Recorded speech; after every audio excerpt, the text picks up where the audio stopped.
Hello everyone, আশা করি আপনারা সকলে ভালো আছেন ও সুস্থ আছেন। মহর্ঘ ভাতা নয়, শিক্ষকদের জন্য কিছু একটা করার চিন্তা করছি। এই নিয়ে আপনাদের দৈনিক শিক্ষা ডট কমে একটি নিউজ প্রকাশিত হয়েছে। আজকে আপনাদের সাথে সেই নিউজটি নিয়ে বিস্তারিত আলোচনা করব। মহর্ঘ ভাতা নয়, শিক্ষকদের জন্য কিছু একটা করার চিন্তা করছি। অর্থ উপদেষ্টা বলেন, আমি কিন্তু সামাজিক খাতে বরাদ্দ কমাবো না। শিক্ষা, আইটি, স্বাস্থ্য, সমাজ কল্যাণে আমাদের কমিটমেন্ট আছে। এগুলোতে কিন্তু বরাদ্দ কমাবো না।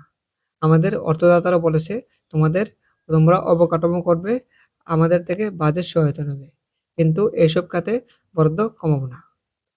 সরকারি চাকরিদের মহর্ঘ ভাতা নয়, কেবল স্কুল কলেজ শিক্ষকদের জন্য কিছু একটা করার চিন্তা করছে সরকার।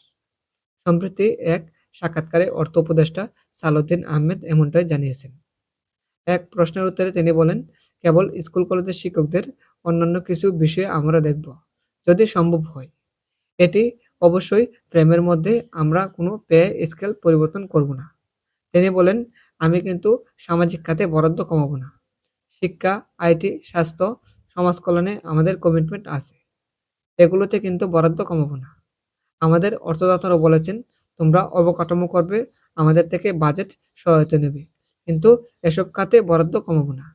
অর্থ উপদেষ্টা বলেন, জানতে চাওয়া হয়, আপনারা প্রতিশ্রুতি দিয়েছেন আপনারা করবেন, এতে তো অতিরিক্ত ব্যয় হবে। এটা কিভাবে সামাল দেবেন? এটা তো দীর্ঘকালীন একটা ব্যয় তৈরি হবে। জবাবে সালাউদ্দিন আহমেদ বলেন, রাজনৈতিক সরকার থাকতে ওরা এটা করেনি। এখন আমরা যেটা দিচ্ছি এটা একেবারে নয়। এসব লোক একেবারেই বঞ্চিত হয়েছে। পে কমিশন করে সামনে পে বাড়াবে, এসবে আমরা কিন্তু হাত দিচ্ছি না। এটা আমাদের কাজও না। রাজনৈতিক সরকার আসবে, তারা পে কমিশন করবে। এর আগে 2015 খ্রিস্টাব্দে পে কমিশন গঠন হয়েছে। তবে কি সরকার কর্মকর্তা কর্মচারীদের বেতন বাড়া নিয়ে এখনো কিচ্ছু করছে না? এমন প্রশ্নের জবাবে সালাউদ্দিন আহমেদ বলেন, মাথা নেড়ে না সূচক উত্তর দেন। তাহলে আপনারা বুঝতেই পারছেন যে সরকারি চাকরিদের মহর্ঘ ভাতা নয়, কেবল স্কুল শিক্ষকদের জন্য কিছু একটা করার চিন্তা করছে অর্থ উপদেষ্টা সালাউদ্দিন আহমেদ। এ ছিল আজকের মতো ভিডিও। আর যারা এখনো আমাদের চ্যানেলটি সাবস্ক্রাইব করেননি, অনুরোধ রইল আমাদের চ্যানেলটি সাবস্ক্রাইব করে রাখার জন্য।